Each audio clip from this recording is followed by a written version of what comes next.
영화로우신 우리 하나님께서 우리의 자손들을 성전의 돌처럼 아주 요긴한 인물로 사용해달라는 그 가사가 참 마음에 와닿습니다. 여러분, 하나님 앞에 그렇게 귀중한 인물들이 되시기를 축복합니다. 오늘 말씀은 누구를 공격하려고 하거나 누구의 잘못을 드러내려고 하는 것이 아니고, 우리가 순서를 따라 이제 라헬에 대한 말씀을 나누게 되었는데, 라헬이 좀 특이해요. 근데 라헬 같은 요소가 우리 속에도 또 다 있어요. 좀 많이 드러나기도 하고 적게 드러나기도 합니다만은, 우리가 하나님께서 이런저런 상황을 적나라하게 성경은 거짓없이 보여주면서 우리에게 분별력을 갖게 하고 오히려 우리를 성숙하게 만드는 하나님의 방법이 바로 성경이 우리에게 기록되어서 우리를 위해서 기록되고 우리를 성장하기 위해서 기록되고 우리를 구원하기 위해서 기록되었다는 것이 얼마나 감사한 일인지 모르겠습니다. 그래서 오늘 말씀을 하나님 앞에서 잘 받기를 바라고, 혹시 사탄이 여러분을 이상하게 충동질해도 속아 넘어가지 않기를 바랍니다. 미리 말씀드리는 것은 하나님이 여러분을 사랑하시고 변함없이 여러분을 위하신다는 것을 말씀드리고자 하는 의도로 이 말씀을 시작했다는 것을 전제하고 있는 것입니다. 자, 우리가 지난 두 주간에 외삼촌에게 당한 야곱이 너무 억울하다고 펄펄 뛰는데, 외삼촌 어찌 그럴 수 있습니까? 참 그 입장에서 생각해 보니까, 그 관점에서 생각해 보니까 정말 그럴 만하잖아요. 레아도 누가 그렇게 야곱이 아내 되고 싶었던 건 또 아닌데, 아버지가 그렇게 야곱에게 들어가서 아내가 되게 만들었고 너무 힘든 세월을 보내왔는데, 레아의 입장에서 보면 그 처지에서 생각하면 얼마나 가련한 여인입니까? 그럼에도 불구하고 하나님이 레아에게 하나님을 의지하고 찾고 구하게 하시고 하나님이 아름답게 응답하시는 그런 하나님의 인도를 우리는 보았습니다. 오늘은 라헬에 대한 기록인데, 과연 라헬에 대해서도 라헬의 심정에서 이해하고 라헬의 처지를 헤아려 보고 그렇게 하는 것이 옳을까 하는 질문을 먼저 드립니다. 예. 왜 그런가 하면 라헬의 상태를 보면 알 수 있어요. 오늘 성경은 라헬의 상태를 그대로 보여주는데, 라헬의 상태를 1절에 보니까 그대로 보여주지요. 같이 읽어봅니다. 라헬이 자기가 야곱에게서 아들을 낳지 못함을 보고 그의 언니를 시기하여 야곱에게 이르되 내게 자식을 낳게 하라. 그렇지 아니하면 내가 죽겠노라. 이거 뭐 보통 협박이 아니에요. 라헬이 왜 이렇게 투기하게 되었나? 이전 번역 성경, 개역 성경에는 투기했다 그렇게 번역했는데, 아주 격렬한 투기심, 이 시기와 질투가 아주 도끼가 오를 만큼 그렇게 됐어요. 왜 그래요? 언니 레아가 아들을 넷이나 낳도록 라헬은 자식을 하나도 얻지 못했어요. 원래 라헬은 훨씬 더 야곱에게 사랑받는 여인이고, 스스로 생각하기에도 자기가 너무 귀엽고 예쁘고, 그런데 지금 이렇게 내가 대접을 받아야 되느냐? 남편의 눈은 이제 자식을 넷이나 둔 레아에게로 은근히 가지 않겠어요? 얼마나 자식들이 귀여워요. 그럴수록 레아의 투기는 더 심각해지는 겁니다. 그래서 언니를 시기해서 남편 잡아요. 남편에게 내게 자식을 낳게 하라. 그렇지 않으면 죽겠다. 야, 이거 보통 문제가 아니죠. 언제나 으뜸되었던 라헬, 사랑을 독차지해서 라헬을 위해서 사랑하는 마음으로 7년을 수일처럼 지난 야곱이 아닙니까? 얼마나 눈에서 꿀이 뚝뚝 떨어졌겠어요. 그렇게 사랑을 받고 그렇게 사랑을 독차지하고 우월한 그런 미모와 우울한 지위, 이게 뭔가 여인들은요, 예쁘면 예쁜 것도 권력이 돼요. 나중에 보면 라헬이 이제 아내들에게 야곱이 침소를 같이 쓰는 일을 라헬이 다 결정해. 그 정도로 우월한 지위를 얻어요. 예쁘니까, 사랑받으니까. 그런데 그렇게 주목받고 사랑을 독차지하고 누구보다 으뜸이 돼야 되는 라헬이 너무 비참한 거예요. 당시의 여인들은 아이를 갖지 못하면 저주받은 사람처럼 그렇게 생각되어지고 초라하게 느껴졌던 그런 시절이 아닙니까? 그러니까 그것이 변해서 강한 투기가 되었습니다. 남편을 원망하는, 남편을 탓하는 그런 말이 서슴없이 나오잖아요. 당시에 남편은 하늘같이 여기던 때인데 남편한테 이렇게 함부로 할 수 있는가? 내게 자식을 낳게 하라. 남편이 자식을 낳고 못 낳고를 다 결정하나요? 그렇지 않으면 내가 죽겠다 그렇게 말했는데, 이 원어에서 보니까 이 죽는다는 말이 여성 이 3인칭 완료형으로 돼 있어요. 무슨 말이냐면 이미 죽었다는 거예요. 죽었다. 나 아이를 낳게 하라. 그렇지 않으면 이미 나 죽은 목숨이다. 더 이상 살 의미도 없다. 죽은 거나 마찬가지다. 내가 더 살아서 뭐해? 이러고 남편한테 대드는 거예요. 자기가 원하는 걸 얻지 못하면 살맛 안 나고 살 이유도 없고 내 뜻대로 안 될 바에야 그냥 콱 죽어버리고 이미 죽은 거나 매한 가지고 지금 그렇게 얘기하고 있는 거예요. 남편을 조정하는, 젊은이들이 잘 쓰는 용어로 가스라이팅 하는 그런 상황이 된 겁니다. 그래서 부단히 자기의 우월한 미모와 지위를 가지고 세뇌 공작하고 계속해서 현혹하고 마인드 컨트롤을 해나가는 그런 모습이에요. 가스라이팅이라는 말을 여기 제가 찾아보니까 이런 뜻이에요. 뛰어난 설득으로 남의 마음에 스스로 의심을 불러일으키고 현실감과 판단력을 잃게 만들므로써 그 사람에게 지배력을 행사하는 것. 그러니까 지금 강하게 남편을 막 압박하면서 아들을 낳게 하라. 그렇지 않으면 나 이미 죽은 거나 마찬가지야. 살 의미 없어. 막 이렇게 하는 거는 지금 남편을 가스라이팅 하려고 그래요. 남편을 마음대로 조정하고 자기 원하는 대로 끌고 가려고 하는 거죠. 무엇입니까? 그렇게 한 다음에 자기가 원하는 거를 제시하게 되는 거죠. 자기중심성, 자기애가 너무 강해요. 그래서 모든 일이 자기 뜻대로 돼야만 되는 거죠. 오늘 라헬이 제시한 거는 내 시녀 빌하에게 들어가라는 것은 이게 성관계를 하라는 완곡한 표현이죠. 잠자리를 같이 해라. 그러면 내가 내 무릎에 아이를 두겠다. 그 시녀의 아이 갖고 내 아이가 되는 거다. 이런 식으로 하는 겁니다. 야곱이 그냥 꼼짝없이 그 말을 듣고 마는데 한마디도 없어요. 그냥 이 빌하에게 들어가라. 그러니까 들어가가지고 아이를 낳았다. 그렇게 기록되어 있어요. 6절에 보면, 이 5절과 6절에 보면 빌하가 야곱에게 아이를 낳은 것을 너무 간단하게 얘기하고 있어요. 5절을 보면요. 같이 볼까요? 빌하가 임신하여 야곱에게 아들을 낳은지라. 너무 간단해요. 임신했고 아들 낳았다. 여러분, 임신하면은 입덧도 하고 밥도 못 먹고 제대로 잠도 못 자고 편하게 눕지도 못하고 몸이 불편하고 어떤 이는 뭐 해산기가 생겨서 고생하기도 하고 여러 가지 임신하고 해산했다 이렇게 간단하지 않잖아요. 그런데 시녀 빌하에게서 임신하더니 아들 낳았다 이렇게 간단히 기록하고 있는 건 뭘까요? 성경은 의도적으로 이거에 대해서 별로 의미를 두지 않고 있는 겁니다.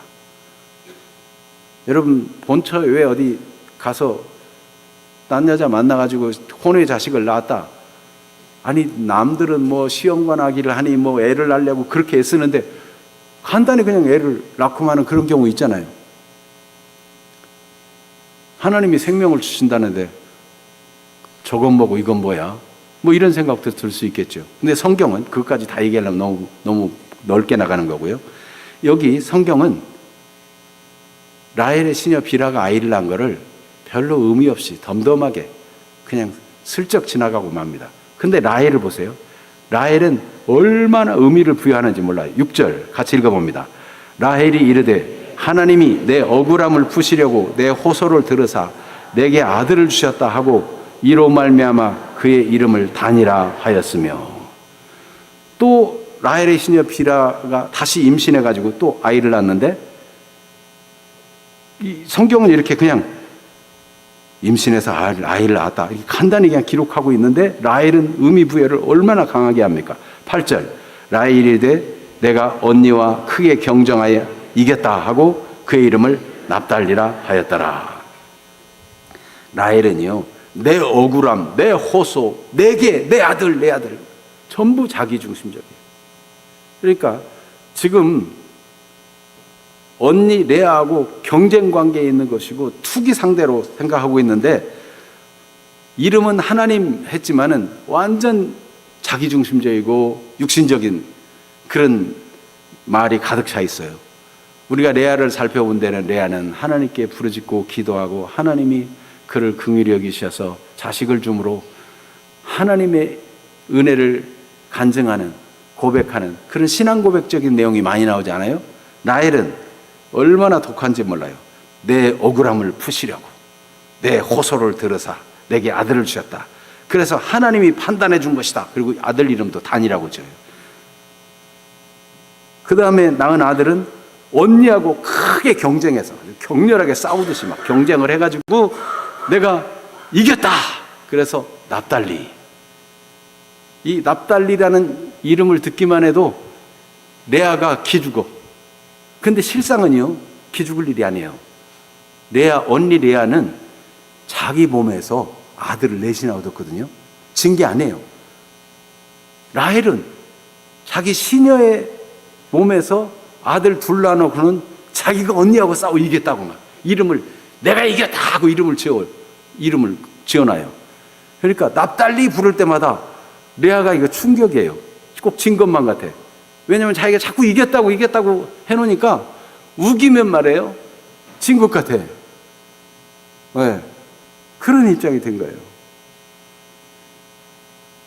자기 중심적이고 자기애가 강하고 뭐 사람하고 자꾸 경쟁하고 무시하고 사람을 봐가지고 좀 괜찮은 사람 같으면 그쪽에 붙고 또 그렇지 않은 사람 같으면 무시하고 이런 성향이 있는 거예요. 이런 성향을 가진 사람을 나르시시스트라고 합니다. 제가 이 말씀을 보면서 라헬이 바로 그런 사람이 아닐까. 우리도 다 조금씩은 다 그런 성향이 있어요. 남을 시기하는 마음도 있고 또 남보다 더 우월한 사람이 되고 싶은 그런 거 어느 정도 다 있죠. 라헬은 그 하나하나가 다 보면 딱 이런 사람에 속해요. 나르시시즘이라는 게 있는데, 이거는 그리스 신화에 이 나르시코스라는 이 젊은이가 자기한테 반해가지고 얼마나 자기가 예쁜지 자기에게 반해가지고 자기 얼굴이 비치는 연못에 그냥 빠져 죽어요. 너무 사랑스러워가지고. 그게 자기애를 표현하는 말이 나르시시즘인데, 그런 형태의 사람을 자기애가 강해가지고 과도하게 자신에게 몰입되어 있는 사람, 이런 사람을 나르시시스트라고 합니다. 자기중심적이고 자기 욕구 충족이 먼저이고 이런 사람이죠. 말하자면 보통 말하는 공주병, 왕자병. 요즘 젊은이들은 자뻑이라는 말도 씁니다. 자뻑. 자기가 스스로를 뻐기는 거죠. 자기가 최고라고. 누가 나만한 사람이 있어? 내가 최고야. 내가 가장 예뻐. 내가 잘났어. 이런 거죠. 라헬이 전형적인 그런 성향을 보입니다. 우리가 앞에 살펴본 대로 상태가 보통이 아니에요. 근데 이런 상태에 따라서 우리가 그 관점에서 이해하고 그 관점에서 따라가고 그런 마음에 우리가 현혹되고 미혹돼서는 안 되지 않겠습니까? 그래서 이런 때도 그 심정을 헤아려야 할까? 이런 때도 그 처지에 따라서 우리가 생각해야 될까 하는 질문을 오늘 말씀의 제목으로 삼은 것입니다. 자, 이렇게 라헬의 공주병적인 성향의 사람들은 영향을 받을 수밖에 없어요. 야곱이 이렇게 가스라이팅 당하는 과정을 보게 되는데 끌려가는 거죠. 가스라이팅 당한다는 거, 현혹되는 거. 라헬이 질투하면서 당신 때문이야. 당신이 왜 아이를 낳게 하지 않는 거야. 이렇게 나갈 때 야곱은 어떻게 해요? 성을 냈어요. 막 불같이 화를 냈어요. 그러면서 옳은 말을 하죠. 옳은 말. 하나님이 그대를 임신하지 못하게 하는 이는 하나님이시니 내가 하나님을 대신하겠느냐. 이렇게 막 불같이 화를 내면서.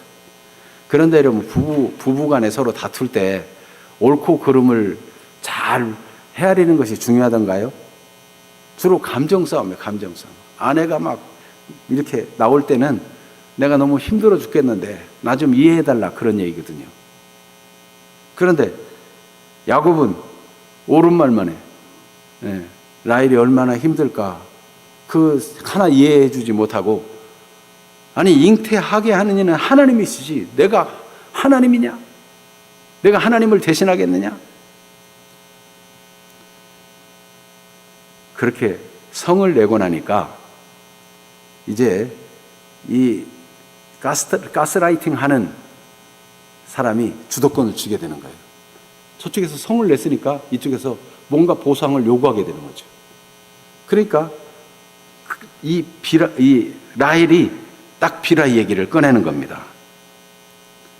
3절 라헬이 이르되 내 여종 비라에게로 들어가라.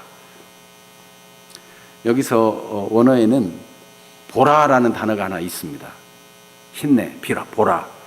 라헬이 이르되 보라 내 여종 비라가 있지 않느냐. 그에게 들어가서 아이를 낳으면 내 아들이 되는 거다. 그러니 내 여종 내 시녀 비라에게 들어가라. 이렇게 제시를 합니다.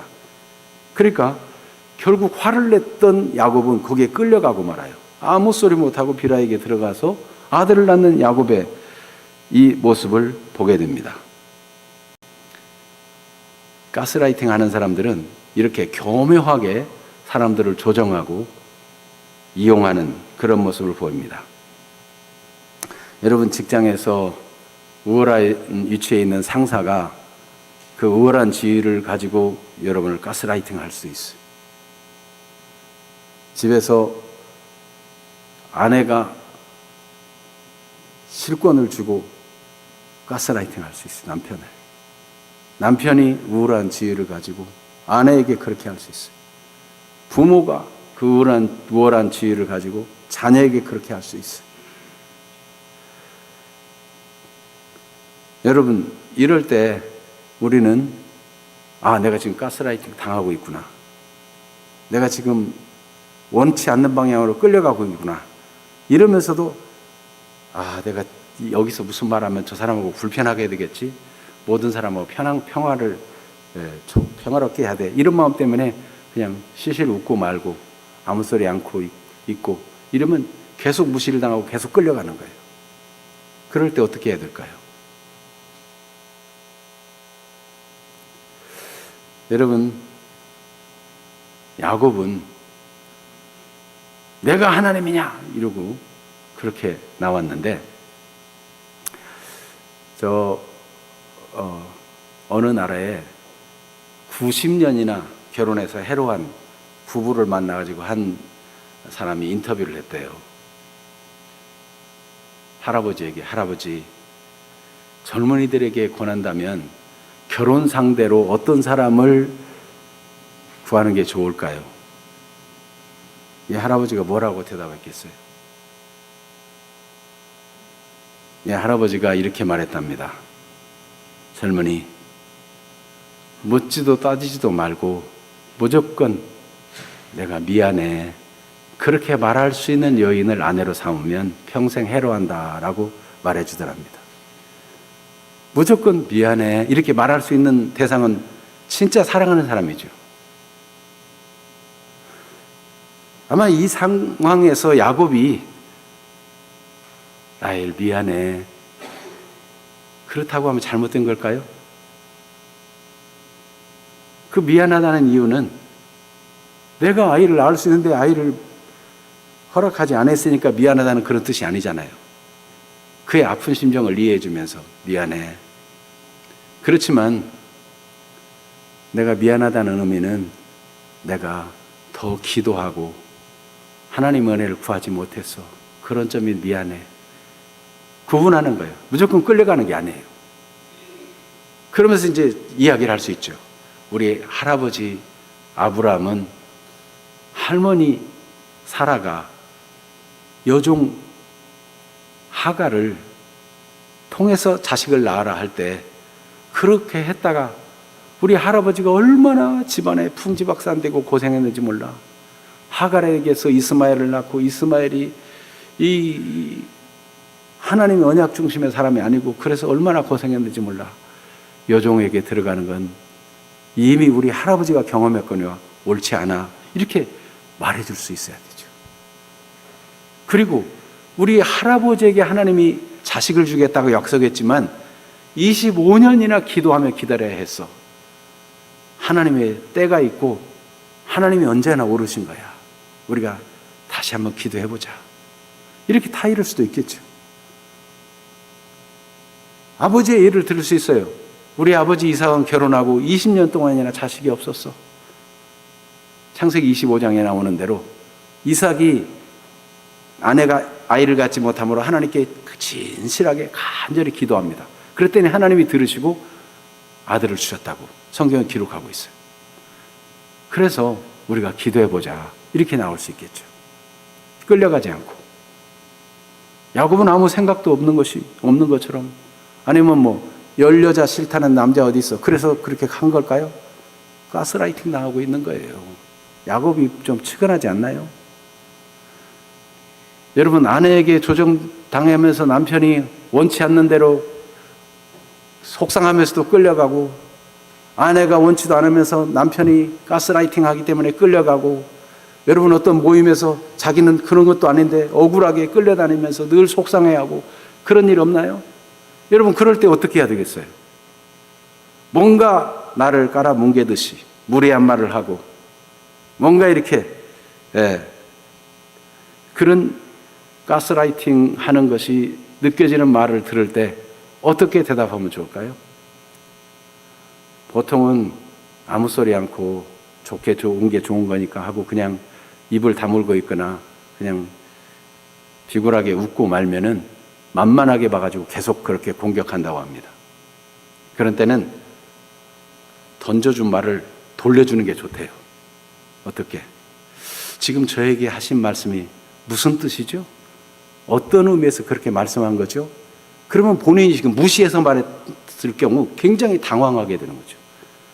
그런데 아니 나를 무시해서 그렇게 말했어요 뭐 이렇게 나오면은 아니 사람 참 이상하네. 나 다 자기를 위해서 말해주는데 왜 무시한다고 생각해? 그러면 오히려 당하는 입장이 된다는 거죠. 여러분, 예수님께서도 겟세마네 동산에서 제자들과 함께 기도하고 그 아픔을 공유하기를 원했어요. 진실로 마음을 통하고 싶었어요. 제자들은 그날 너무 피곤했는지 눈꺼풀이 무거워서 막 계속 잠이 오는 거예요. 나와 함께 깨어있어 기도하자. 그래도 예수님 기도하다가 가보면 또 졸고 자고 있어요. 예수님이 그때 어떻게 말씀합니까? 그래, 너무 몸이 피곤하니까 그냥 자라. 그렇게 하셨습니까? 여러분, 성경에 마태복음 26장 41절에 시험에 들지 않게 깨어 기도하라. 마음에는 원이로되 육신이 약하도다. 마음은 진짜 원이 있는데 너무 육신이 약해서 졸고 있구나. 그렇지만 예수님은 하시는 말씀은 분명히 하십니다. 시험에 들지 않으려면 깨어있어 기도해야 된다. 끌려가지 않았어요. 이 제자들의 연약함에 끌려가지 않았어요. 예수님은 꼭 필요한 말씀, 시험에 들지 않게 깨어있어 기도하라. 그러나 피곤하고 연약한 인간의 육신의 약함을 이해해 주시고 공감해 주셨어요.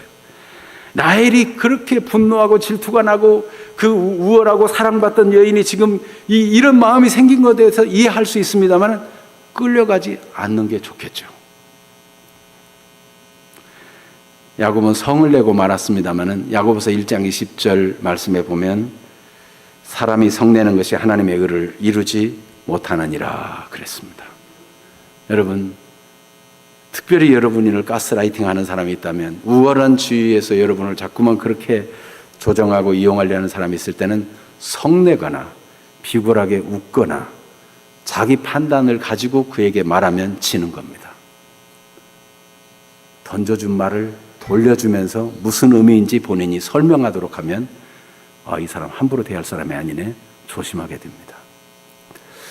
지금 심리학을 강의하는 시간이 아니기 때문에 지나치지 않도록 조심하겠습니다.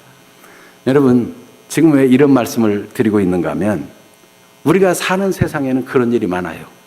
교회 안에도 그런 일이 있어요. 요한 3서 1장 9절에 보면 으뜸되기를 좋아하는 디오드르베라는 사람이 있는데, 당시에 순회 사역자들이 전도하고 복음 전하고 이렇게 교회를 돌보는 사람들이 있었어요. 으뜸되기를 좋아하는 디오드르베는 그런 사람을 영접하지 못하게 만들어요. 환영하지 않아요. 그들을 영접하고 대우해 주려는 사람까지 못하게 막고 교회에서 쫓아내는 일을 했어요. 왜요? 자기가 주목을 받아야 되고 자기가 우월한 위치에 있어야 되기 때문에. 교회 안에 이런 사람 한둘만 있어도 교회는 복잡해집니다. 야곱뿐만 아니라 레아도 끌려가고 비라도 끌려가고 실바도 끌려가고 라헬의 가스라이팅에 다 끌려가가지고 야곱은 아내가 넷이 되고 말았어요. 아들 이름을 납달리, 단 뭐 이렇게 지어놓으니까 레아가 진 기분이 드니까 자기 이제 아들 다 낳았다고 생각하고 더 낳을 능력이 있는데도 지금 잠시 출산이 멈추니까 내 시녀 실바에게 들어가라. 그래가지고 또 자기 여종을 야곱에게 주고, 야곱은 어떻게 했어요? 라헬이 요구할 때는 들어갔는데 레아가 요구할 때는 또 안 들어간다고 뭐 할 말이 있어요? 그러니까 또 끌려가는 거예요. 이게 시작은 라헬이 시작했는데 줄줄이 굴비 엮듯이 다 끌려 들어가네요. 여러분, 교회가 분별력이 없으면 어떤 사람이 대단히 육신적이고 세속적인 관점에서 목소리를 높이고 이렇게 가스라이팅 하기 시작하면 다 끌려가는 수가 있어요. 깨어있어 기도해야 되는 것입니다. 분별력 있는 사람들이 되어야 하는 것입니다. 그래서 그 심정을 이해하고 거기에 빨려 들어가면 이미 끌려 들어가라고 많은 것이에요. 그래서 이런 때도 그 심정을 헤아려야 할까요? 라는 제목을 정하게 된 것입니다. 사실 레아하고 라헬은 비교가 안 되잖아요. 그런데도 끌려 들어가는 게 이게 현실이라니까요. 이제 우리는 근본적으로 하나님이 보여주고자 하는 바가 무엇인가에 도달해야 됩니다. 하나님은 전능하신 분이시고 이런 인간의 부조리와 이상한 문제 속에서도 하나님은 은혜로운 섭리를 지속하고 계신다는 거예요. 그것이 우리의 희망입니다. 교회는 다 약점과 허물이 있고 어느 정도 다 많고 적음은 있지만 다 시기도 있고 질투도 있고 자기 우월하고 자기 드러나고 싶은 마음도 있는 그런 사람들이 모인 곳이에요. 그런데도 교회가 되고 그래도 하나님의 복음이 전파되고 그래도 교회 안에 온기가 있는 이유는 무엇입니까? 하나님이 전능하시고 하나님이 교회를 다스리고 계시고 하나님이 세상의 통치자라는 사실이에요. 무엇입니까? 인간의 연약함과 허물에도 불구하고 신실하신 하나님은 하나님의 약속을 이루어 가시는 전능하신 하나님이라는 것입니다. 그래서 로마서 8장 28절에 하나님을 사랑하는 자 곧 그 뜻대로 부르심을 입은 자들에게는 모든 것이 합력하여 선을 이루느니라. 우리가 때때로 가스라이팅 당하고 원치 않는 대로 끌려가고 억울하게 당하고 그런 일을 당하지만 그런 걸 통해서 성숙의 기회가 될 수 있는 것입니다. 그래서 하나님이 어떤 때는 개입하지 않는 것처럼 세상 역사가 돌아갈 때가 있어요. 실상을 날 것 그대로 다 보여주는 거예요. 이 라헬의 투기와 질투, 이 막 경쟁심, 이 남편을 원망하고 탓하고 그러면서 결국 자기 목적대로 끌고 가려고 하는 이 계략, 이런 것들을 생생하게 그냥 다 드러나게 보여주십니다. 그리고 우리로 하여금 분별할 수 있는 사람이 되기를 원하는 거예요. 로마서 12장 2절 말씀을 같이 읽어봅니다. 너희는 이 세대를 본받지 말고 오직 마음을 새롭게 함으로 변화를 받아 하나님의 선하시고 기뻐하시고 온전하신 뜻이 무엇인지 분별하도록 하라. 아멘. 이 세대를 본받지 말아야 돼요. 그렇게 가스라이팅하고 우월적인 지위를 통해서 그렇게 자꾸 이 공주병, 왕자병을 가지고 행사하는 사람에게 끌려가고 그것이 좋게 보여가지고 나도 저 자리에 서면 나도 저렇게 해야지, 이렇게 이 세대를 본받는 사람이 아니라 하나님의 선하시고 기뻐하시고 온전하신 뜻이 무엇인지를 분별하면서 성장 성숙해서 마음을 하나님 말씀대로 새롭게 하고 기도로 새롭게 하고 새롭게 해서 분별력 있는 사람이 되기를 하나님은 원하시는 겁니다. 그러면 분별력을 가지면 정말 본받아야 될 사람도 내게 유익한 스승이 되고, 저러면 안 돼, 그 사람도 스승이 됩니다. 아, 저런 건 본받지 말고 저렇게 가지 말아야지, 저렇게 사람들에게 상처 주고 아픔을 주는 사람 되지 말아야지. 이게 다 스승이 되는 거예요. 하나님은 우리에게 분별력 있는 사람이 되기를 원합니다. 어떻게 하면 분별력을 가져요? 하나님은 우리를 성장 성숙시켜 주시기를 원하십니다. 그래서 그리스도의 장성한 분량에 이르도록 자라나기를 원하시고, 성령으로 지금도 우리를 도우셔서 말씀을 깨닫게 하시고 상황을 통해서 분별력도 얻게 하시고 기도하면서 하나님이 분별력을 갖고 깨닫는 마음도 갖게 하시고 그렇게 해주시는 거예요. 그래서 에베소서 4장 13절 14절 말씀을 같이 한번 읽어봅니다. 우리가 다 하나님의 아들을 믿는 것과 아는 일에 하나가 되어 온전한 사람을 이루어 그리스도의 장성한 분량이 충만한 데까지 이르리니, 이는 우리가 이제부터 어린아이가 되지 아니하여 사람의 속임수와 간사한 유혹에 빠져 온갖 교훈의 풍조에 밀려 요동하지 않게 하려 함이라. 하나님께서는 하나님의 아들을 믿는 것과 아는 일에 하나가 되기를 원하십니다. 하나님을 믿는 거나 아는 것이나, 믿는다고 하는데 하나님을 안다고 하는데 이게 서로 일치가 안 돼. 지식적으로는 아는데 믿음에 이르지 못했어요. 마음이 가 있질 않아요. 가슴과 머리가 너무나 간격이 커. 그런 사람이 되지 말고 믿는 것과 아는 일이 하나가 되어가지고 실제적인 능력이 되고 무기가 되고 힘이 되기를 하나님이 원하십니다. 여러분, 성경을 지식적으로 알고 오늘도 지식적으로만 받아들이고 이 하나님이 전능하신 하나님이 이 일을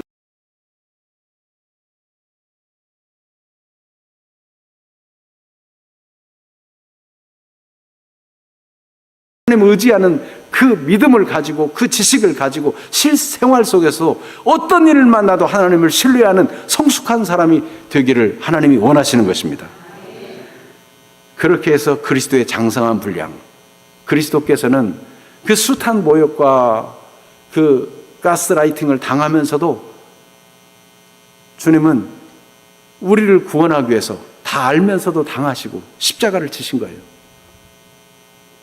목회자는 어떤 때는 속이 다 보여도 모르는 것처럼 당해주기도 하고 끌려가는 것처럼 보이기도 하고 그럴 때가 있어요. 예수님은 장성한 분량에 이르신 분이지만 얼마든지 십자가를 물리칠 수 있는 능력이 있는 분이지만 십자가를 지셨어요. 우리를 구원하시려고. 그러나 그는 시험에 들지 않게 깨어있어 기도하라. 마음에는 원이라도 육신은 약하도다. 말씀하실 수 있는 분별력 있는 분이세요. 우리도 그리스도의 장성한 분량에 이르도록 자라가지고 이제부터는 어린아이가 되어서 사람들이 속임수에 자꾸 가스라이팅 당하고 끌려가는 그런 사람이 되지 아니하고, 간사한 유혹에 자꾸 빠져가는 사람 되지 아니하고, 온갖 험한 세상의 교훈과 풍조에 휩쓸려가는 사람 되지 아니하고, 요동하지 않는 사람 되기를 원하시는 것입니다. 믿음에 견고한 사람, 온전한 사람 되도록 하나님은 지금도 우리를 후원하고 계십니다. 성령으로 돕고 계시고 말씀을 볼 때마다 깨닫게 하시고. 여러분, 오늘 이 말씀의 깨달음은 저만을 위한 것이겠습니까? 하나님 우리 공동체를 위해서 새로운 관점을 주시고 깨달음을 주신 거라고 저는 믿습니다. 오늘 우리 모두가 양약이 되고 유익이 되기를 원합니다. 여러분, 세상이 악이 성행하고 악한 사람들의 주도대로 끌려가는 것 같아도 하나님은 살아계십니다. 전능하신 하나님이 일하고 계시는 것입니다. 악한 자들이 절대로 완전 범죄하려고 하는 것처럼 했지만은 1년 남겨두고 들통나는 경우도 있고 죽은 뒤에도 드러나는 경우가 있고, 한 번 죽는 것은 사람에게 정해진 것이요 그 외에는 심판이 있다. 마지막 심판대 앞에는요 감추인 것이 아무것도 없어요. 다 드러나요. 하나님 그런 분이세요. 그렇기 때문에 여러분, 무슨 일이 있어도 하나님을 신뢰하는 분들이 되시기를 바랍니다. 라헬처럼 지금 이해가 안 되고 내가 남편의 사랑을 받고 나도 남편을 사랑하고 아름다운 가정을 이루어서 행복하게 살기를 원했는데 왜 이 모양이 된 거야? 너무 억울하고 힘들고. 그래도 여러분, 하나님을 신뢰하고 하나님을 바라봤더라면, 여러분, 여전히 변하지 아니하고 자기가 공주병을 가진 채로 나르시시스트가 돼가지고 여전히 남을 조정하고 가스라이팅하는 우월한 지위를 통해서 그런 행동을 하려는 그 상태로 변함이 없다면 이거는 보통 위기가 아닙니다. 그 사람 정말 구원받을 수 있을까요? 여러분, 이 라헬을 앞으로 계속 보겠습니다만, 라헬이 정말 이런 상황 속에서 변화됐을까? 의심이 돼요. 나중에 라헬이 아버지의 우상을 도둑질하잖아요. 무슨 뜻일까요? 거짓말을 너무 쉽게 합니다. 여러분, 변화받지 않으면 가장 고통을 받는 건 자기 자신입니다. 여러분, 변화하여 마음을 새롭게 함으로 변화를 받아 하나님의 선하시고 온전하시고 기뻐하신 뜻이 무엇인지를 분별하도록 성숙한 사람 되기를 위해 기도하십시다. 하나님은 우리가 온전한 교회, 하나님이 기쁘시게 하는 교회, 교회다운 교회가 되기를 원하십니다. 그러므로 하나님이 우리 앞에 무엇을 적나라하게 보여주실 때도 분별력 있는 사람이 되도록 성장 성숙하고, 그리고 하나님의 나라를 알게 하신다는 걸 기억하면서, 하나님은요 결국은 하나님이 통치하신다는 걸 알게 해주셔요. 그래서 우리가 일이 잘 풀리고 내가 원하는 대로 될 때만 하나님의 역사입니다, 하나님의 억울함 풀어줬습니다, 이런 식으로 나간다면 하나님의 연단이나 하나님의 훈련이나 하나님의 온전하심, 하나님의 선한 뜻을 어떻게 다 할 수 있겠어요? 나에게 안 맞으면 다 하나님 이럴 수가 있어? 남 탓하고 이러면 성장이 안 돼요. 내 뜻대로 안 돼도 하나님의 뜻이 있겠지, 하나님의 때가 있지, 하나님의 계획이 있지. 하나님이 이 아픔을 통해서, 이 괴로움을 통해서 내게 어떤 훈련을 주려고 하실까?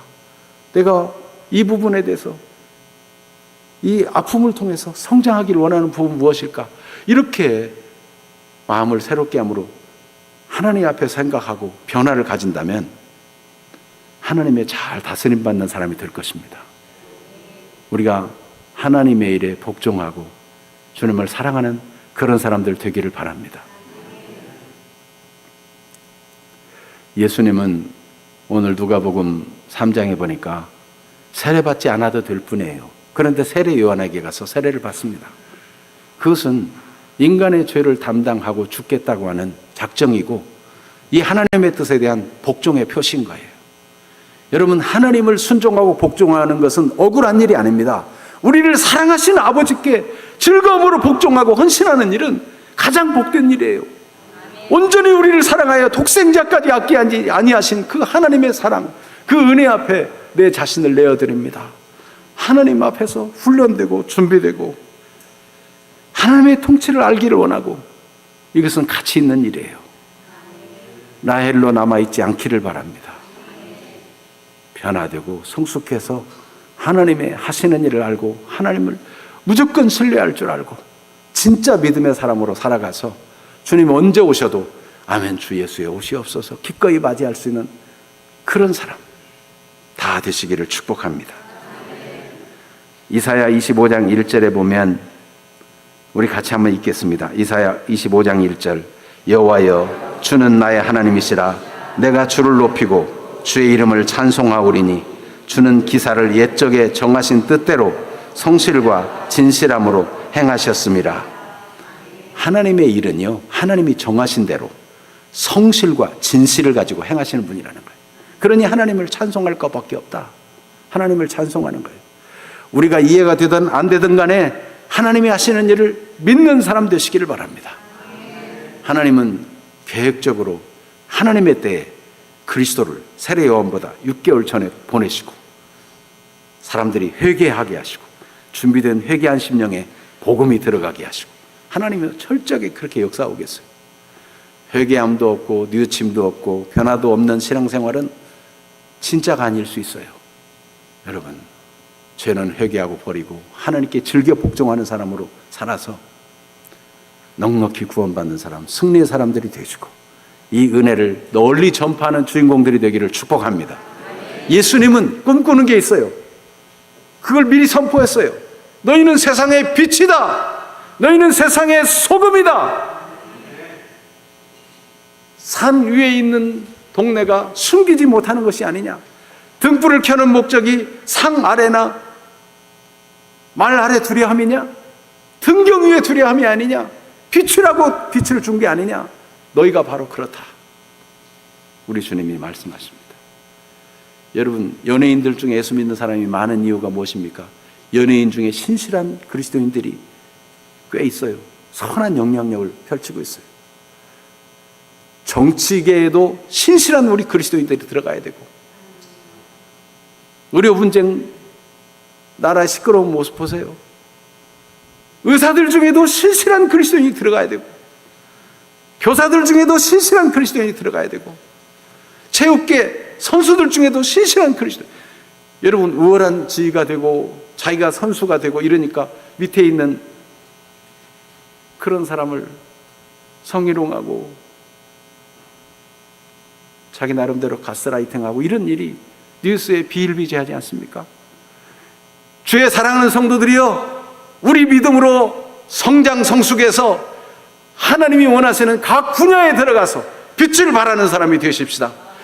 여러분, 우리와 우리 자손들이 성전 돌같이 요긴하게 되어 빛을 발하는 사람 되도록 기도하십시다. 이 시간 우리가 가스라이팅 당하고 끌려가는 사람이 아니고 내주 하나님 주신 그 큰 은혜의 바다를 향해서 믿음으로 나아가고 더 큰 은혜를 구하면서 그렇게 나아갈 수 있는 우리가 되기를 바랍니다. 우리 찬송 302장을 찬송하고 우리 말씀에 의지해서 기도하기를 원합니다.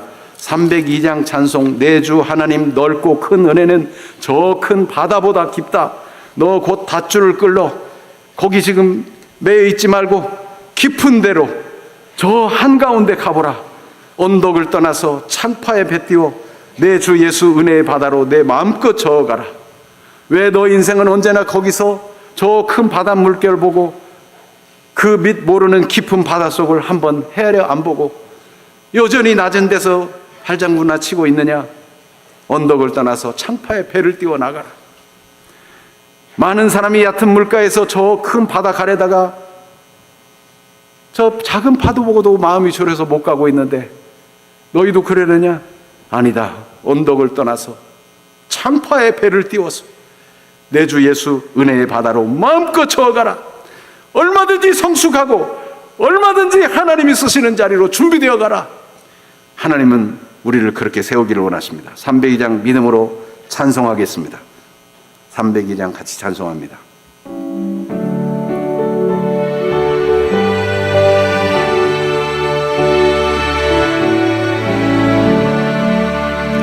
내 주 하나님 넓고 저 큰 바다보다 깊다. 너무 밧줄을 끌러 깊은 데로 저 한가운데 가보라.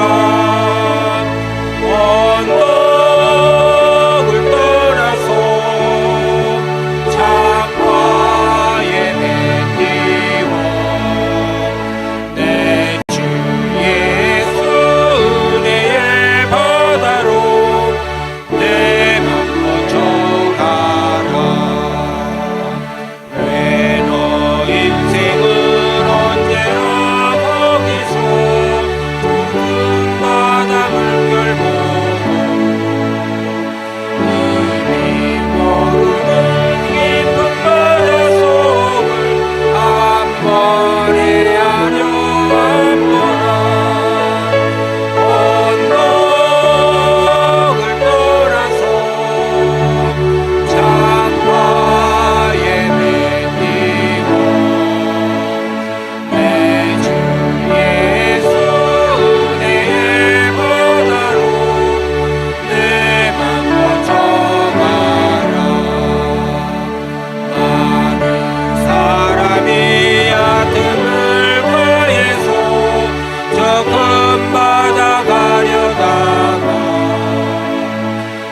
것은 회개하고 버리며 결단할 부분은 결단하여 하나님께 순종하고 하나님을 사랑하며 성장 성숙의 길로 가기를 사모하는 사람들 되기를 바랍니다.